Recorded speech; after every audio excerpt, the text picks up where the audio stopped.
जाऊया पुढच्या बातम्यांकडे. बातम्यांचा आढावा महाराष्ट्र सुपरफास्ट. ITI प्रवेशाची प्राथमिक गुणवत्ता यादी आज जाहीर होणार आहे. संध्याकाळी 5 वाजता पहिली प्राथमिक गुणवत्ता यादी जाहीर करण्यात येईल.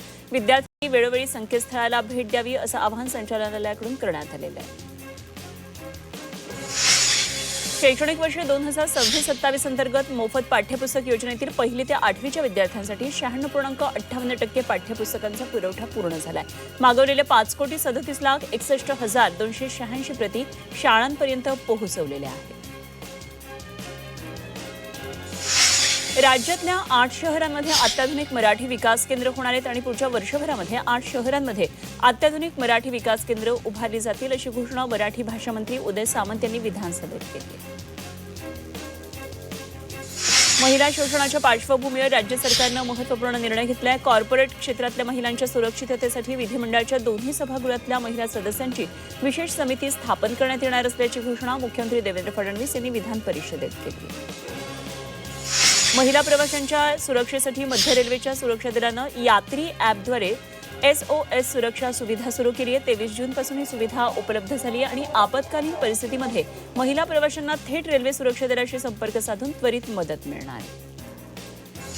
भारतीय पासपोर्ट हे प्रवासाचं दस्तऐवज आहे आणि नागरिकत्वाचा पुरावा नाही.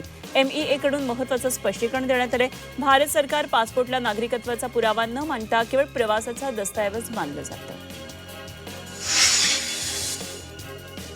कांजूरमार्ग इथल्या डम्पिंग प्रकरणामध्ये मुंबई महापालिका आणि महाराष्ट्र प्रदूषण नियामक मंडळ सक्रिय झाले. प्रदूषण रोखण्यासाठी आवश्यक असलेल्या काही महत्त्वाच्या उपाययोजनांची अंमलबजावणी बाकी असल्यानं नागरिकांना त्रास होत असल्याचं निरीक्षण मुंबई उच्च न्यायालयानं नोंदवलं आहे. यशवंतराव चव्हाण विद्यापीठात विविध क्षेत्रातील नवीन अभ्यासक्रम सुरू करण्यात येणार आहे. यामध्ये पायलट प्रशिक्षण, कॅबिन क्रू, विमान परिचारिका, विमानतळ ग्राउंड स्टाफ, विमानतळ हॉस्पिटॅलिटी व्यवस्थापन यासारख्या अभ्यासक्रमांचा समावेश आहे.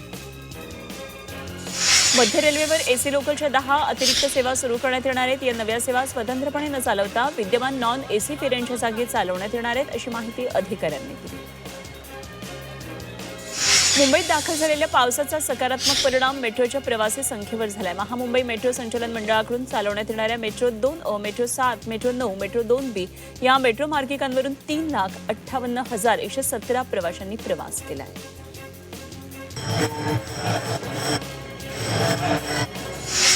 संत मुक्ताई पालखी मुक्ताईनगर इथून पंढरपूरकडे आता रवाना झाली आणि संत मुक्ताई पालखी सोहळ्याचं हे 328वं वर्ष आहे. 700 किलोमीटरचे सर्वात जास्त अंतर पार करणारा हा एकमेव दिंडी सोहळा आहे. कोल्हापूर जिल्ह्यातल्या करवीर तालुक्यामध्ये शेतकरी कुटुंबानं आपल्या विवाह सोहळ्यातून ग्रामीण परंपरेचं दर्शन घडवलंय. विवाहानिमित्तानं ट्रॅक्टरवरून पारंपरिक पद्धतीनं वरात काढण्यात आली. ट्रॅक्टरवरून निघालेली वरात या सोहळ्याचं विशेष आकर्षण ठरले.